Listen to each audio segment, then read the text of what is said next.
All right, it's time for the Chill Zone, brought to you by Coors Light. Get Coors Light delivered straight to your door. Visit CoorsLight.com/GWN. Celebrate responsibly. I do that to my daughter all the time. I just start singing shit, so she'll start listening. Because you just start singing to them and they listen. That should be in the parents' book. None of this count to three and sing, baby. All right, what are we doing today? Today we're hitting the comment section? We're hitting the comment section. The best or the worst place on the internet. Today, we're finding some gems in there. Some questions that you left us, some comments you've been leaving us on YouTube, Spotify, Apple, you name it. We went through there. We found some good ones. Keep them coming. We wanted to keep doing this, and we love chatting with you any way possible, whether it's the voicemail, the comment section, the DMs. We love the feedback, and this is fun. We haven't done this in a while. That's it. Let's do it. Should we get into it? You want me to read our first one off here? Yeah. Read them off, Bubby. This is from Brian Kemet on YouTube. I'd love a segment on any, quote, dangerous things players aren't allowed to do while under NFL contract, either in season or out of season, like ride a motorcycle. Well, they can specifically negotiate, or they can specifically put in things like motorcycle if they know that person is a motorcycle driver. But they have one thing that covers everything. If you get hurt doing something other than football, you could lose your money.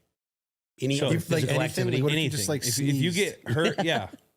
Shout out Dustin Penner. So like skiing, parachuting, this, that, playing basketball. Pickup ball. If you get hurt, technically, they don't have to pay you. What about training? If it's like, See, that's where the gray area is because you're trying to better yourself for the sport. Because I've hurt myself in training, but they covered that. okay. But if you're going to, you know what I mean?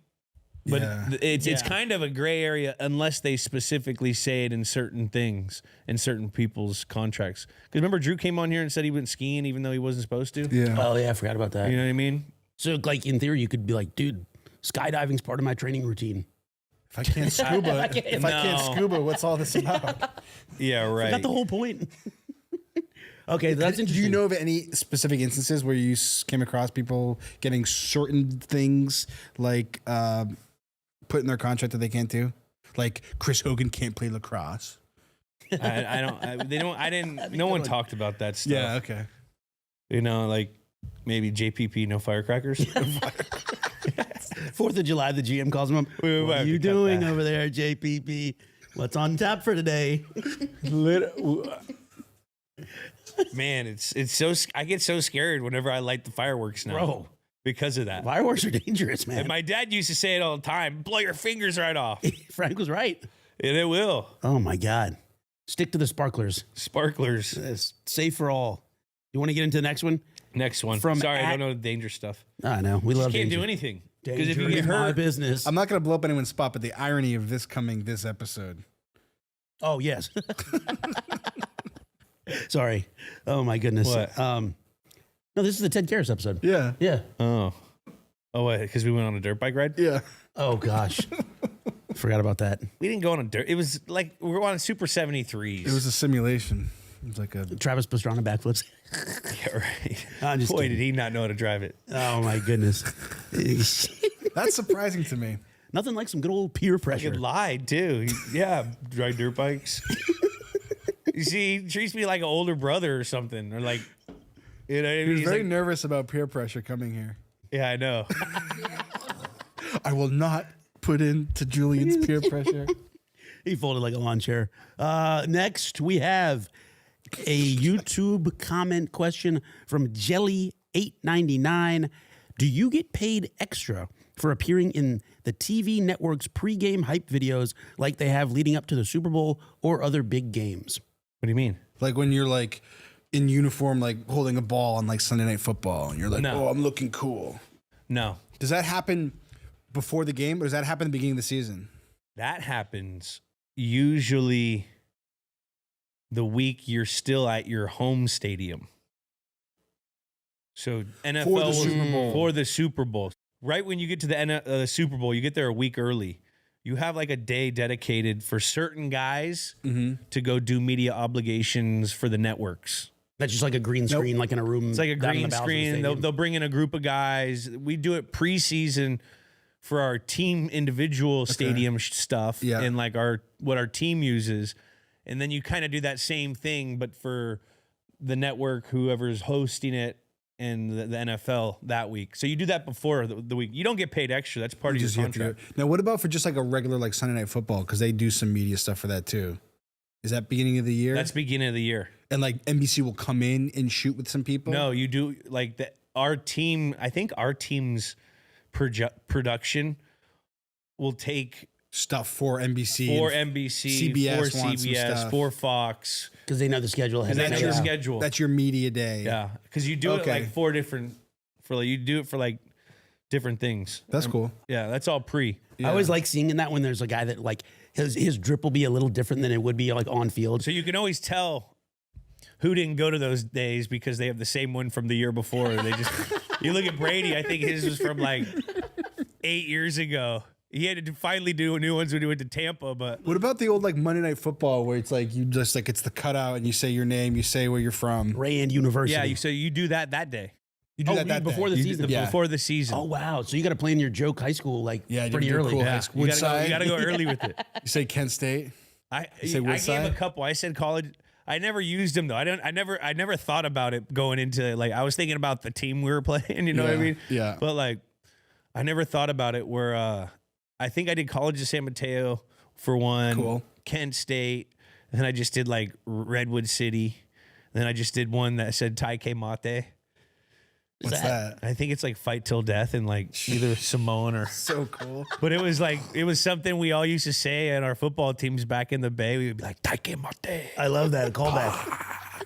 So like we made it kind of like a figure of speech. Like you're part of Taike Mate. That's tight. Wow. And there was anyone being like, "What the fuck is that?" Just say your goddamn school. Yeah, the guy behind. Yeah, the guy behind. Can you just say Kent State, asshole? No, you do Kent State last. Yeah, you give him the straight line one last. Yeah, you go. The Kent State University. Oh, because you know they're gonna keep that. So, but you get off like 5 or 6. Get some fun. Was like, all right, cool, slappy. Julian Edelman, Redwood City. Redwood City, 49ers.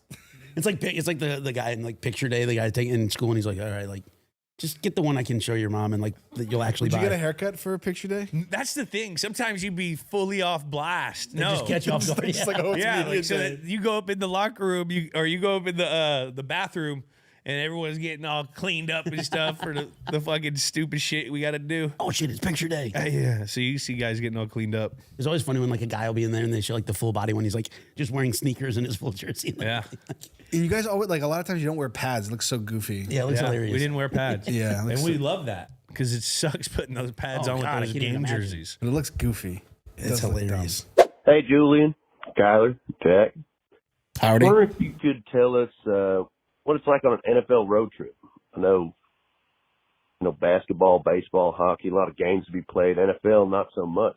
You guys go home, stay out there, and what's your favorite memory from a road trip? So in the NFL, our away trips are business trips. It's not like NBA, baseball, hockey, where these guys have 3-4 games in the night. Once we get there a day before, unless it's a West Coast trip, where we'll get there on a Friday, or we'll leave right after practice. We have curfew the night before the game. Night before game, always curfew. If we play a home game, we stay at hotels so they could check those curfews. And it's also because we have night meetings. So like when we travel, usually Sunday, we'll have a walkthrough at the stadium. After the walkthrough, we pack up, we put our suits on, we get in the buses. It's like a fucking hour bus to Providence. Then we hop on the plane. When you get to the plane, right before you get on you go straight to the tarmac. They have tables of all the food that you get to pick. So there's cheeseburgers, chicken sandwiches, PB&Js. Then there's like every kind of snack you can have or want. And then you go you walk up the stairs in the plane, you get in your seat. We had lovely flight attendants always that were with us for the longest time. So you'd become very personal with them. So they knew what your drink order was. So I always liked my electrolytes and a cramp juice. And so I get to my seat, which we're hearing about how the plane was right now publicly. All the talk. We used to have, the 2-3-2 plane, and they were like kind of older seats, but I'd have 2 seats, and that's how you do it. And you go to your area, they'd have your favorite stuff that you like, and then there'd be an on-flight meal, some kind of chicken, some kind of fish, usually always, and maybe a beef. There's always a 3, and so you'd go through that, and then on the way back, you'd have like homemade cookies made and stuff like on the plane. The travel was awesome as far as traveling. I mean, the plane was, we used to go Delta, and that was the best because you had live TV. So as soon as you'd finish your 1:00 game in Buffalo, you're watching the 4:45 second half of the 4 o'clock games. That's nice. In the plane, you know what I mean? So you're watching, we didn't get, when they took that away, that was kind of lame. But it was pretty cool. Like everything else, I mean, it's pro sports, so you have your own plane, and then when you get to you land in city, there's 4 buses. We all go to our bus. You have like 45 minutes to an hour of free time, and then you have like treatments. At every hotel, there'll be. We take out all like the conventional area or whatever, the big ballroom areas. We have all that taken out. So there'll be like little film rooms.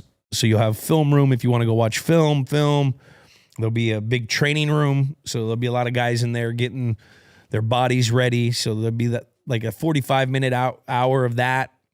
And you have dinner. And so then guys will start to funnel into the cafeteria. And that's where like the breaking bread and the hanging out process is. And there's usually, it'd be the same kind of food. There'd be a chicken, a steak, a pasta, brown rice, a marinara, a meat sauce, a chicken wing night before. And there'd be like a specialty dish of where you were at according to the city you were in. Oh, I like that. So like Denver always had really good food. Then I remember because we stayed at a really nice hotel there too. We didn't stay in the greatest hotels, so I don't know, like I hear these basketball guys, they have in their contracts, they got to have like presidential suites and they got to stay at 5-star hotels. We were always at a hotel right next to the airport, no distractions, couldn't leave anywhere. So then you eat, and then after you eat, we had 7:30 meetings, offense and team meeting, and then you had offense and defense, and then you'd walk through the whole game plan the night before. In a big old ballroom, you'd walk through every play. So that could be 60 to 75 plays as a team. And everyone would go over and, each coach would be looking at their position group. The lineman would go do a couple of steps and kind of say what they had to do. And they would say, all right, we're going to us to this. The receiver would do a walk to his routes in a condensed area. But like, all right, we're running an in cut. You're running the cross, just to show that everyone knows what to do. So you'd walk through those, and then after that, you get treatment again. And by that time, it's like 9:30, 9. Guys everyone naturally funnels into the cafeteria because the college football is on. So guys are watching the college football, getting a late night snack before everyone goes. And then I think curfew would be at like 11. And then you wake up and it's the same kind of regimen where you go to the cafeteria, and then you have a team meeting. You guys go through one last key before you leave. We already have the hay in the bank. Now we get to the stadium, and then it turns into a different operation once you get to the stadium. But the travel, like I was accustomed to Kent State where we were busing to places. So I thought it was fucking awesome. I got the cheeseburger. I can do whatever I want. You can do busing to Muncie. You know what I mean? It's literally, we bust to Muncie. So it's different than the other sports because, they have so many games where it's part of the road is part of their life. Yeah. We're taking our operation in Foxborough and we're literally bringing it to that one spot, and we're doing everything that we do in Foxborough at that one spot. And it's a business trip. No, guys are rarely going out. I mean, if you had friends or family, you could get them a hotel room. No one was on your floor. No one was in your hotel room. That was conduct detrimental to the team. So you would get suspended and you'd lose a game check if anyone were ever on your floor. Even just on the floor. Can't be on the floor. Well, there'd be so much security. You couldn't get anyone through there. That's true. So no candles, nothing burning. That's what Bill used to say. If it burns, you can't have, don't come in here with, you have incense, this, that. If it lights, you can't have it in. Coach, I brought my diptychs. Coach, what about my bays? Some of the most epic Bill times are when he'd be explaining the rules and regulations of what the schedule is going to be. Hotel. Yes. Yeah. Hotel rules with or like every year, the same day, like right when you get in, right after the conditioning test, you had like an hour and a half meeting where we go over all like the rules of the NFL. Like we go over the fining for, players' weight, the this, the that, how much it was if you were late to meetings, how much it was if you had, we would go over like an hour and a half of rules. And the way he would project, he's like, if it's a fucking weapon, you can't bring it here. All right, light. No bows and arrows. Like the way he would deliver it would be so funny. And it was funny. Or like when we were traveling to Europe, look, we're not going to be out here fucking getting fish and chips, guys. Like this is a fucking business trip. You can see Uncle Ben on your own time. Like, you know what I mean? Get some rice. I like pepper in a little jab here and there. Oh, it was fun. I can just picture Bill being like, I don't care how good that little thing of Pringles looks at midnight. Don't touch the mini bar. Oh, you can have that. You can do mini bar? Oh, nice. There was no alcohol in mini bars, but oh, true. There you could order whatever you like. You could order food. Now, is that on the team or is that on you? That's on you. You got. I think when I first started going, we would get a per diem. Oh yeah, no, this is good for the travel. We would get per diem. You get an envelope. Bears would sit and hand it out to every, all the guys. And it started out like $36. You get $36 for meals because they said that they had all the meals at all times at the hotel for us. So it was like some teams would be getting like $200, $300. A guy, which I don't know, but. And then it got to like 60, but as soon as we get that money, it'd be cash. Everyone would put their initials on it, and one of the flight attendants would come and get a bag, and everyone would put their initial on their dollar, and she'd go and she'd pick two out. The first one would get the money back, and the second one would take the whole bag. Yo, a lottery, a plain lottery. It'd be like a G. Holy smokes, that rocks! Did you ever win? No, I didn't do it. Oh, you didn't do it? Nah. Okay. That's gas money. When I was young, I was like, that's fucking, I'm not making hella money. Fuck these guys. I'm not risking this $36. Yeah.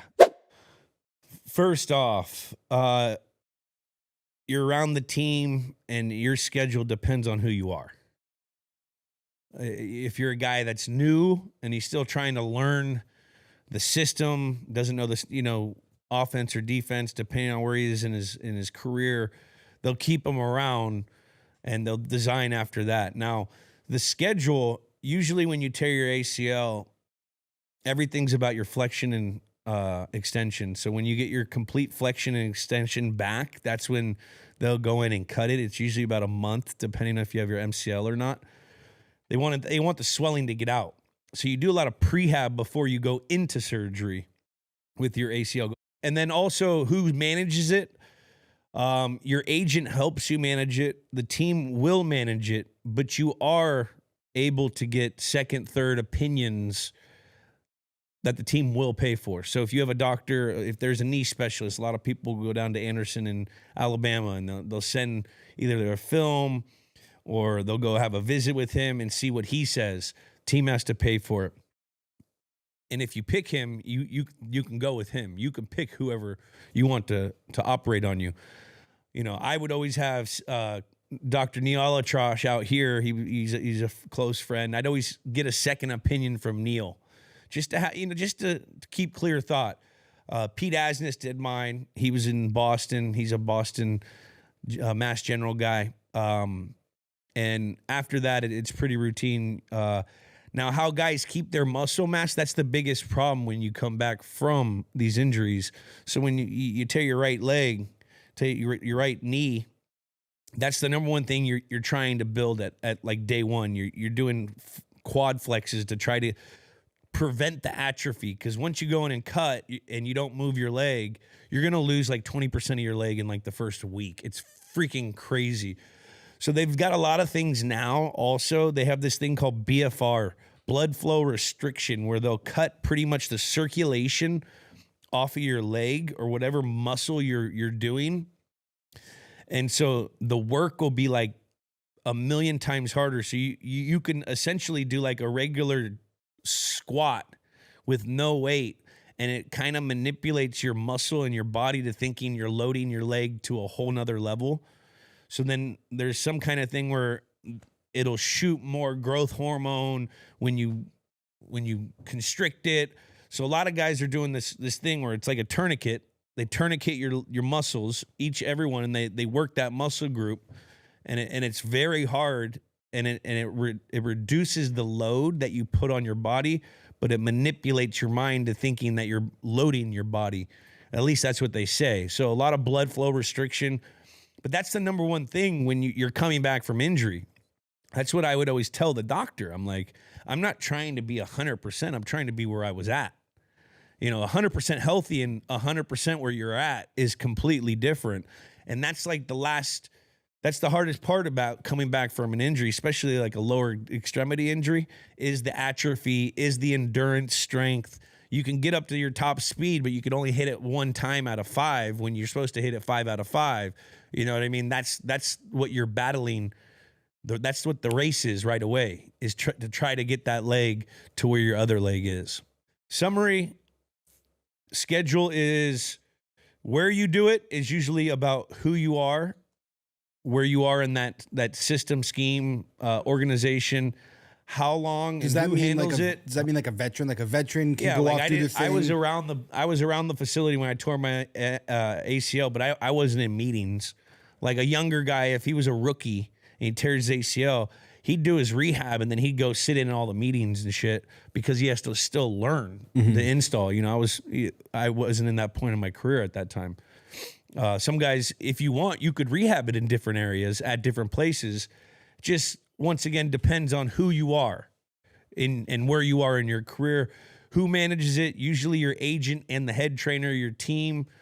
And then timeline is all depending on what the severity of your injury is, because you have to do your prehab stuff, get the swelling out before you actually cut it. So usually they'll wait like a month after, depending. And then also the recovery time, depending on with the ACL, what they use. Are you using cadaver? Are you using hamstring tendon? Are you using patellar tendon? Patellar tendon's a longer recovery, but a less re-rupture rate, I believe. That could all change. That all changes in every few years. That's what I was told. But that's the race, man. What's the agent doing? Like, so the agent's communicating with the team? He's communicating with team. So like, he'll say, hey, do you want to get a second opinion? And I'll say, yeah, set it up. Okay. So agent will hit up team and second doctor and put everything together. So you have you can have anyone do your surgery. That's, the league will take care of that. Now, if you're on the active roster. Has there ever been like an instance that you've seen where the second opinion is like vastly different and it becomes a thing that they have to work through?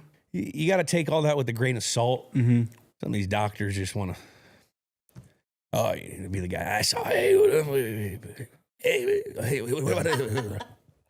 right, buddy, I got to do it or what? Okay, am I cutting or not? Shoot me straight, Doc.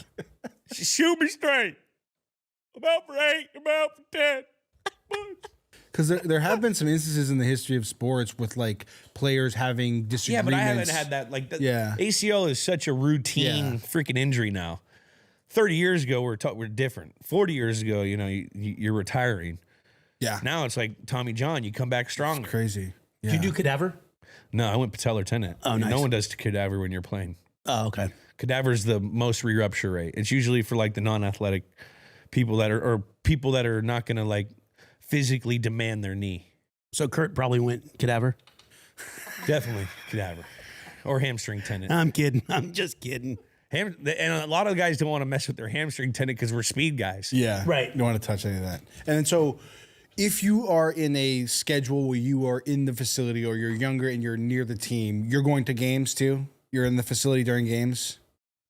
But not It's probably all- traveling with team? We didn't travel as hurt guys. Like my year when I tore my ACL, I was there, but I wasn't. I was rehabbing like all day. I was rehab, you know what I mean? So like, yeah, it's a lonely. It can be a lonely place for an athlete is when you're hurt. I can only imagine, man. Man, that was awesome. The calls are always great. Always keep them coming, guys. Keep I love them those. coming. I love those inside baseball like deep dives, like inside of the life of a professional athlete. Like we had a clip when you talked about travel that did really well. So more of that stuff. Keep Send that pulling in. back Here the you go. curtain. Yeah. Yeah. Hey, they don't test for weed no more, but hey, they took away our pension. We won that one. We won that one, guys. This one's for you, man. Nick Fleetwood, 2146, said, Jules, what is one lift/workout you will never do again, i.e. hill sprints, tire flips, etc.? Bout runs. Ooh, I've heard of those. I'm never doing bout runs again. What is a bout run? A bout run is where you have to run 100. So you start on one goal line and you run to the other goal line for 3 straight minutes, and you have to get 785 yards. So you have to go, touch the line, go back. And it's just a constant run. But the slowing and stopping down, I think you have to average like 16 miles an hour. It's hard. So you said it's 3 minutes? 3 minutes to do like 785 yards. So then like that's down and back like 7 and 4.5 times. So then like when the whistle blows, 3 times. Like the whistle blows, down they back like one. stop and it's like if you haven't reached here, If you don't stop, you don't make it. what's the ramifications for someone who doesn't get there? You may have to go and do more extra sprints. Like you may have to like come in and there's like there's fat camp and then there's like non-conditioning camp. And so sometimes guys that aren't in conditioning or don't make the conditioning test, like this is off season usually. But if you don't make the conditioning test, you have to wake up at 5 a.m. or you have to be at the facility at 5 a.m. and do conditioning before the day starts until you pass the conditioning test. More like, how about we never do these again? How about we never do these again? I've missed you, Jack. Yeah, I just renamed them for you, Coach. Yeah. Let's do. We got any more than here that jump out to you, Yeah, guy? let's do like one more. It's like some soccer shit though. Like we're not soccer guys. We're fucking, Well, hold we on. line up. We're like dragsters. Perfect segue. Okay. Perfect Dragsters. segue. Perfect segue. From Darren Shields, 18, would be great to get a soccer player on here to do the best game ever. So he's referring to football. Yeah, we The gotta beautiful get game. we gotta get some football. We've only had Brandy so far. Yeah. That's wild. We Yeah. got to get our numbers up. We gotta get Harry Kane on this bitch. You got to, man. Bayern Munich. Maybe we got to fly over to Germany. Games with names Deutschland. I know. That'd be tight. That'd be tight. Let's see this one here. Jules, this is from the Stavi episode, a recent fan favorite. Man, I wish I was here for that one in purse. This is from C Donk 5735. C Donk. As a diehard Pats fan, I love Edelman, but ranch with Greek food is a disgrace. It's when I order Greek. I'm not like going to a fucking Greek restaurant bringing a Hidden Valley little pocket ranch with me. You know, I keep that thing on me. Who's gonna like a good ranch with like a kebab, chicken kebab and shit? I think it's good. Who's saying no to that? I'm with you. Okay. You I'm can with take you. the kid out of the trailer, but you can't take the trailer out the kid. At its core, it's a creamy sauce with some zest, baby. What goes? I mean, jeez. I'm with you on this one. I'll defend you tooth and nail. Sorry. I'm also a guy who loves A1 on everything too, so judge me if you want. Shout out A1 sauce. Shout out A1 auto. Steak ain't right without the A1, so I stay dipped in sauce and they come. Bars. Well, that's always fun. Those comments are There's some gold in the comment section. Keep them up. Questions in the comment section will get read on the show. questions in the comment section will get read in the scouring. show. And that was the Chill Zone. Thanks to our favorite beer, Coors Light. Get Coors Light delivered straight to your door. Visit CoorsLight.com/GWN and celebrate responsibly.